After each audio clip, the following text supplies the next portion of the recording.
എന്നിട്ട് ഈ ചിത്രങ്ങളൊക്കെ റെക്കോർഡ് ചെയ്യും. എന്നിട്ട് അത് ഇന്റർനെറ്റിൽ സൗജന്യമായി വിതരണം ചെയ്യും. എന്നിട്ട് അതിന്റെ താഴെ കാണാം വെബിൽ കയറുന്ന ആളുകൾക്ക് ഇന്ന് കിട്ടിയ ചൂടുള്ള വാർത്ത, ഇന്ന് കിട്ടിയത് തിരൂരിന്ന് കിട്ടിയത് ആയിഷാന്റേത് അബൂബക്കറിന്റേത് പേര് വരെ എഴുതിയ വീഡിയോ, നഗ്നമായ ചിത്രങ്ങൾ ഇന്റർനെറ്റിൽ ഇന്നുണ്ട്. നിങ്ങളൊന്ന് കയറി നോക്കി അതിന്റെ കഥ അറിയാൻ ഞെട്ടിപ്പോകും. ഈ ചിത്രങ്ങൾ പരിചയമുള്ളതും പരിചയമില്ലാത്തതും ഒക്കെ ഉണ്ട് അതിൻ്റെ അകത്ത്. എങ്ങനെ വന്നു കയറി അതിൻ്റെ അകത്ത്?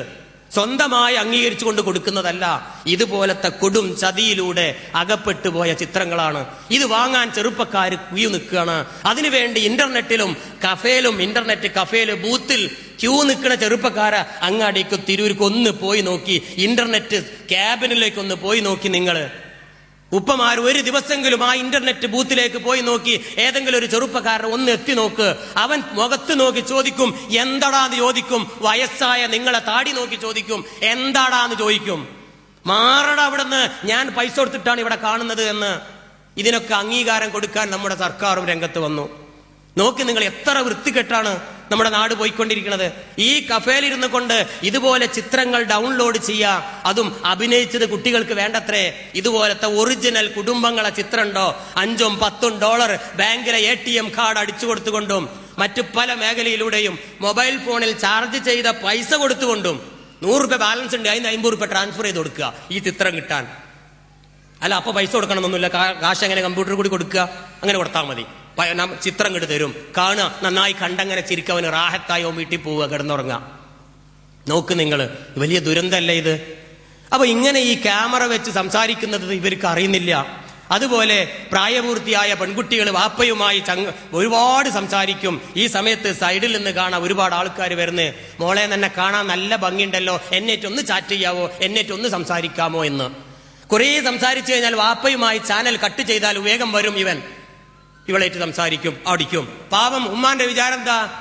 ഉപ്പയേറ്റ് മോള് ഭയങ്കര സംഭവമാണ്, മിടിക്കുകയാണ് അവള്, വീഡിയോ കോൺഫറൻസിങ് പഠിച്ചോളാണ് അവള്, സംസാരിച്ചോ, ഞാൻ കിടന്നുറങ്ങാൻ, എനിക്ക് വയ്യ ഉറക്കൊഴിച്ചിരിക്കാൻ, നല്ല സുഖമായി ഇപ്പൊ ഇവൾക്ക്. അങ്ങനെ അവനുമായി കാമുകനുമായി ഇവൻ ചങ്ങാത്തം.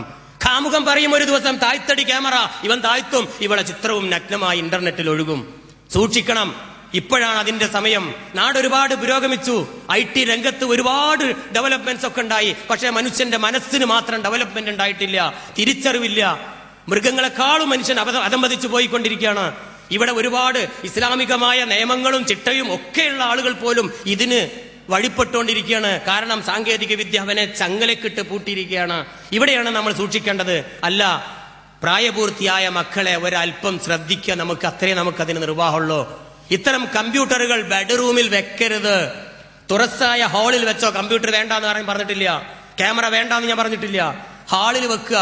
എന്നും അത് ഉപ്പയും ഉമ്മയും ഒന്ന് പരിശോധിക്കുക. ഇന്നലെ ഏത് സൈറ്റിൽ കയറി നീ, അല്ലെങ്കിൽ നീ എന്തൊക്കെയാ ചാറ്റ് ചെയ്തു, എന്ത് പരിശോധിക്കണം. അതിന് വിവരമില്ലെങ്കിൽ കമ്പ്യൂട്ടർ വേണ്ട. ഉപ്പാക്കും ഉമ്മാക്കും കമ്പ്യൂട്ടർ ഓണാക്കാൻ വിവരമില്ലെങ്കിൽ മക്കൾക്ക് വേണ്ട, ഒരു സംശയമില്ല. എന്റെ വീട്ടിൽ കമ്പ്യൂട്ടർ ഉണ്ട്, ഓരോ നിമിഷവും ഞാൻ അവിടെ നോക്കിയിട്ടേ കൊടുക്കൂ.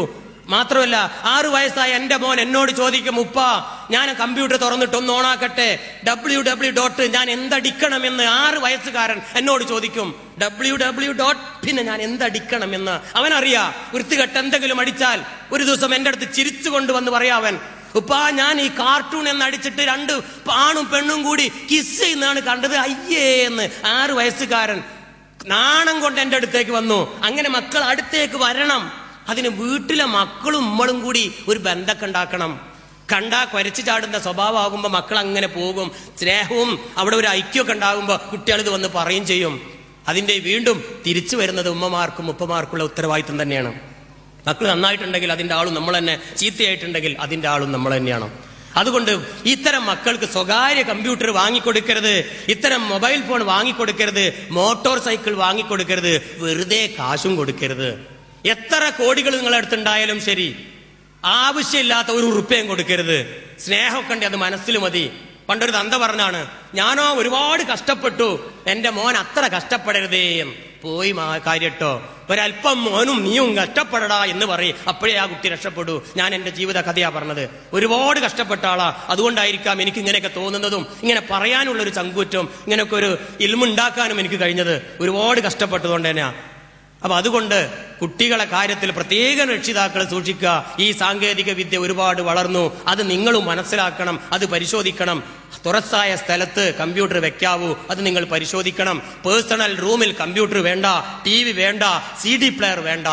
ബാഗുകൾ പരിശോധിക്കണം, CD ഉണ്ടാ നോക്കണം, മൊബൈലിലെ കോളുകൾ നോക്കണം, പോകുന്ന കോളും വീഡിയോയും ചിപ്പും ഒക്കെ പരിശോധിക്കണം. എന്നും ഒരാഴ്ചയിൽ ഒരു ദിവസമെങ്കിലും അത് നമ്മുടെ ജീവിതത്തിന്റെ ഒരു ഭാഗമാക്കി നിങ്ങൾ മാറ്റണം. അപ്പം ഒരു പരിധി വരെ നമുക്ക് നിയന്ത്രിക്കാൻ സാധിക്കും.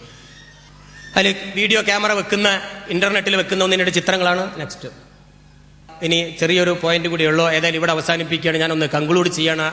ഇതിനുള്ള സൊല്യൂഷൻസ് ഇത്രയേ ഉള്ളൂ. ഇനി പുറത്തിറങ്ങി എങ്ങനെ നടക്കുമെന്ന ചോദ്യത്തിന് ഉത്തരം, പർദ്ദയെപ്പോലുള്ള അതിലും കഠോരമായ വല്ല ഡ്രസ്സും ഉണ്ടോ എന്ന് അന്വേഷിക്കുക. അല്ലെങ്കിൽ അത്തരം ഡ്രസ്സുകൾ, ബാറ്ററിയിൽ പ്രവർത്തിക്കുന്ന ഡ്രസ്സുകൾ, ഏതോ ഒരു വിരുദ്ധൻ പറയുന്നത് കേട്ടിട്ടുണ്ട്, ഒരു റേസും മേലെ പതിച്ച് തിരിച്ചു പോകാത്ത അത്രയും ഉപകരണങ്ങളുടെ ഡ്രസ്സ്. അതല്ലെങ്കിൽ എവിടെയെങ്കിലും ഒളിപ്പിച്ച ക്യാമറ ഉണ്ടെങ്കിൽ ആ ക്യാമറ കണ്ടുപിടിക്കുന്ന ഉപകരണം